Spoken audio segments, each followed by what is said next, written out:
वसुदेवो सुतं देवं कंसचानूरमर्दनं देवकी परमानन्दं कृष्णं वन्दे जगद्गुरुं। श्रीमद्भगवद्गीता चतुर्दशाध्याय गुणत्रय विभागयोग।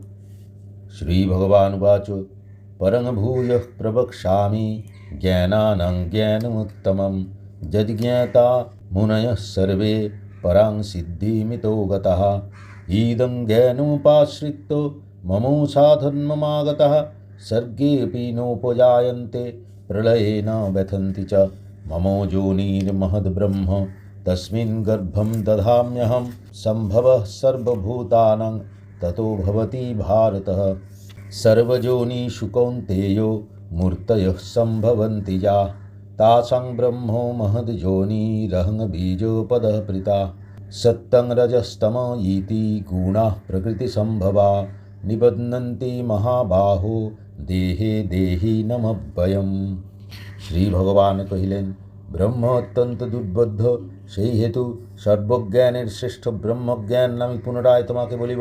এই পরমার্থ জ্ঞান লাভ করিয়া মুনিগণ দেহত্যাগের পর মুক্তি লাভ করেন।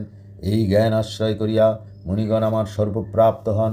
তাহারা আর সৃষ্টিকালে জন্মগ্রহণ করেন না এবং প্রলয়কালেও লীন হন না। হে ভারত, মহৎ নামে প্রসিদ্ধ ব্রহ্ম আমার ত্রিগুণাত্মিকা প্রকৃতি, ইহা সর্বভূতের উৎপত্তির কারণ। ইহাতে আমি গর্ভাধান করি, সেই গর্ভাধান হইতে হিরণ্য গর্ভাদি সর্বভূতের সৃষ্টি হয়। হে কৌন্তেয়, দেব পিতৃমনুষ্য পশ্চাদিজনিতে যে সকল দেহ উৎপন্ন হয়, বিভিন্ন অবস্থায় পরিণত প্রকৃতি তাঁদের জননী এবং আমি তাদের গর্ভাধান কর্তা পিতা। হে মহাবাহো, প্রকৃতিজাত সত্য রজতম এই তৃণত্রয় পরমার্থত নিষ্ক্রিয় আত্মাকে দেহাভিমান দ্বারা শরীরে আবদ্ধ করে। তত্র সত্ত্বং নির্মলত্বাৎ প্রকাশকমনাময়ম সুখে সঙ্গেন বধ্নাতি জ্ঞান সঙ্গেন চানঘ।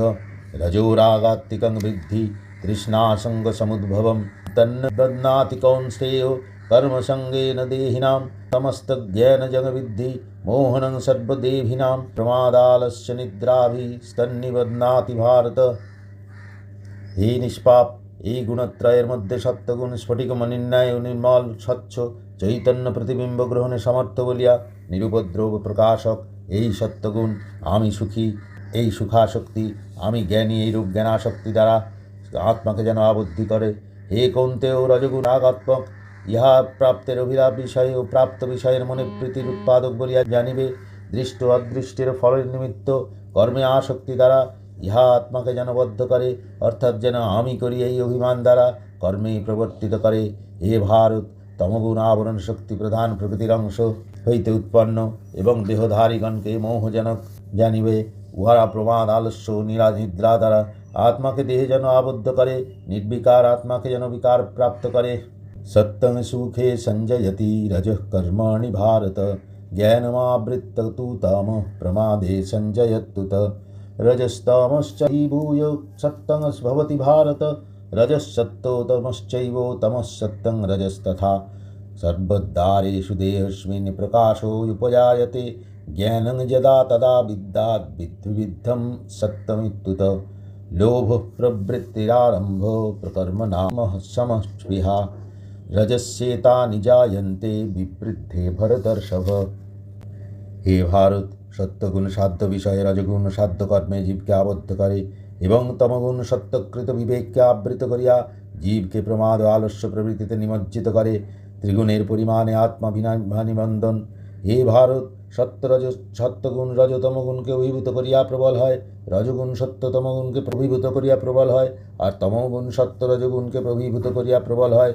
যখন এই ভোগায়তন দেহের সমস্ত ইন্দ্রিয়োদ্বার বুদ্ধিবৃত্তির প্রকাশ দ্বারা উদ্ভাসিত হয়, তখন জানিবে সত্যগুণ বর্ধিত হইয়াছে।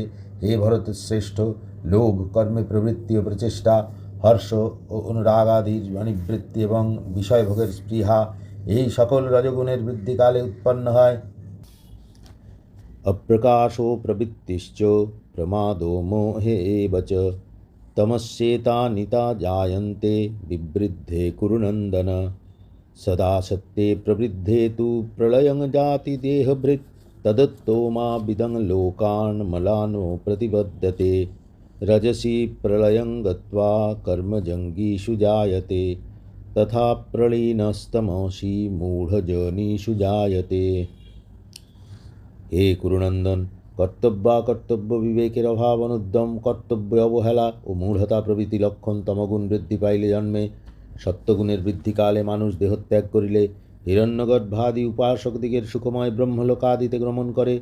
রজোগুণের বৃদ্ধিতে মৃত্যু হইলে কর্মভূমি মনুষ্যলোকে জন্ম হয়, এবং তমগুণের বৃদ্ধিকালে মৃত্যু হইলে পশ্চাদি মূঢ় জন্ম প্রাপ্ত হয়। কর্মণঃ সুকৃতাস্যাহু সাত্বিকং নির্মলং ফলম, रजसस्तु फलं दुःखोऽज्ञानं तमसः फलं। सत्यात् संजायते ज्ञानं रजसो लोभ एव च, प्रमादो मोहो तमसो भवतो ज्ञानमेव च। ऊर्ध्वं गच्छन्ति सत्त्वस्था मध्ये तिष्ठन्ति राजसा, जघन्यो गुणवृत्तिस्था अधो गच्छन्ति तामसा।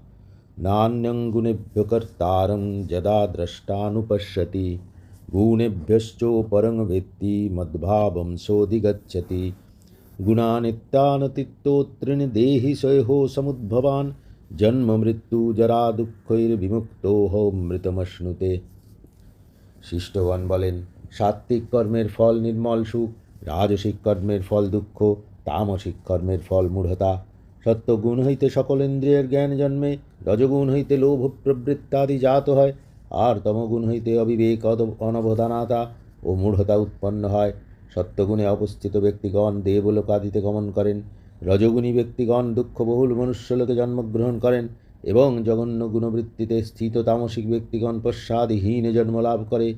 কখনো জীব কার্যকারণ বিষয় আকারে পরিণত ত্রিগুণ ব্যতীত অন্য কাহাকেও কর্তা বলিয়া দেখেন না, এবং ত্রিগুণের অতীত তাহাদের কার্যসমূহের সাক্ষী আত্মাকে জ্ঞাত হন, তখন তিনি ব্রহ্মস্বরূপ অধিগত হন। দেহোৎপত্তির কারণে এই অবিদ্যাময় গুণত্রয় অতিক্রম করিলে জীব জন্ম মৃত্যু জরা রূপ দুঃখ হইতে জীবনকালেই বিমুক্ত হন, এবং ব্রহ্মানন্দরূপ অমৃতত্ব লাভ করেন। অর্জুনবাচ, কৈর্লিঙ্গস্ত্রীन् গুণাতে নেতাতিতো ভবতি প্রভো, কিমাচারো কথং চৈতাन् স্ত্রীन् গুণানোতিবর্ততে। শ্রীভগবানুবাচ, প্রকাশঞ্চ প্রবৃত্তিঞ্চ মোহমেবोज পাণ্ডব, न द्वेष्टि सम्प्रवृत्तानि न निवृत्तानि काङ्क्षति। उदासीनो वदासीनो गुणैर्यो न विचाल्यते, गुणा वर्तन्त इत्येवं जोहोवतिष्ठति नेङ्गते। समो दुःखो सुखस्वस्थो समलोष्टाश्मकाञ्चनः, तुल्यप्रिया प्रियो धीरो तुल्यनिन्दास्तसंस्तुति। অর্জুন জিজ্ঞাসা করিলেন, হে ভগবান, গুণাতীতের লক্ষণ কি? তাহার আচরণ কিরূপ এবং কি উপায় তিনি গুণাতীত হন? শ্রী ভগবান বলিলেন, হে পাণ্ডব, গুণত্রয়ের কার্য প্রকাশ প্রবৃত্তি মোহ আবির্ভূত হইলে যিনি দেশ করেন না এবং এই সকলের নিবৃত্তি আকাঙ্ক্ষা করেন না, তিনিই গুণাতীত। উদাসীন ব্যক্তি যেমন কাহার পক্ষ অবলম্বন করেন না, সেই রূপ যিনি গুণকার্যের দ্বারা আত্মস্বরূপ দর্শন রূপ অবস্থা হইতে বিচ্যুত হন না এবং গুণ সকল গুণে প্রবৃত্ত, এই রূপ জানিয়া কূটস্থ জ্ঞানেই অবিচলিতভাবে অবস্থান করেন ও আত্মস্বরূপে অবস্থিত থাকেন, তিনি গুণাতীত। যিনি সুখ দুঃখের আগত দেশ শূন্য এবং আত্মস্বরূপে অবস্থিত, মৃৎপিণ্ড প্রস্তর সুবর্ণে যাহার সমদৃষ্টি, যিনি প্রিয় অপ্রিয় তুল্য জ্ঞান নিন্দা ও প্রশংসায় যাহার সমবুদ্ধি, সেই ধীর ব্যক্তি গুণাতীত। মানাপমানয়স্তুল্যো মিত্রারিপক্ষयो হিতো, সর্বারম্ভ পরিত্যাগী গুণাতীতঃ স উচ্যতে। মাঞ্চ যোঃ ব্যভিচারেণ ভক্তিযোগেন সেবতে, ন সগুণাन् সমতিত্যৈতাन् ব্রহ্ম ভূয়ায় কল্পতে। ব্রহ্মণো হি প্রতিষ্ঠাহ মমৃতস্যাভয়স্য চ, শাশ্বতস্য চ ধর্মস্য সুখস্যৈকান্তিকস্য চ। इति श्रीमद्भगवद्गीतासूपनिषत्सु ब्रह्मविद्यायां योगशास्त्रे श्रीकृष्णार्जुनसंवादे गुणत्रयविभागयोगो नाम चतुर्दशोऽध्याय। যিনি সম্মান অপমানে নির্বিকার, যিনি শত্রুপক্ষে নিগ্রহ ও মৈত্রপক্ষে অনুগ্রহ করেন না, যিনি দুষ্টাদৃষ্ট ফলার্থ সকল কর্ম ত্যাগ করিয়া কেবলমাত্র দেহ উপধারণে যোগী কর্মের অনুষ্ঠান করেন, তিনি গুণাতীত বলিয়া কথিত হন। যে নিষ্কাম কর্মী ঐকান্তিক ভক্তির সহিত সর্বান্তর্যামী নারায়ণকে উপাসনা করেন, তিনি ত্রিগুণাতীত হইয়া ব্রহ্মত্ব লাভে সমর্থ হন। কারণ আমি প্রত্যগাত্মা অব্যয় অমৃত সনাতন জ্ঞান যোগরূপ ধর্মপ্রাপ্য ও অব্যভিচারী শোকস্বরূপ ব্রহ্মের প্রতিষ্ঠা, ইহাই ব্রহ্মত্ব লাভ বলিয়া বলা হইয়াছে। দ্বিতীয় আমি অমৃত অব্যয় সোপাধিক ব্রহ্মের প্রতিষ্ঠা এবং আমি জ্ঞান নিষ্ঠারূপ সনাতন ধর্মের স্বরূপ, সেই জন্য এই কান্তিক নিয়ত সুখেরও আশ্রয়। মহাভারতের ব্রহ্মবিদ্যা যোগশাস্ত্রে শ্রীকৃষ্ণার্জুন সংবাদে গুণত্রয় বিভাগ যোগ নাম চতুর্দশ অধ্যায় সমাপ্ত। হে কৃষ্ণ করুণা সিন্ধু দীনবন্ধু জগৎপতে গোপেশ গোপিকাকান্ত রাধাকান্ত নমস্তুতে।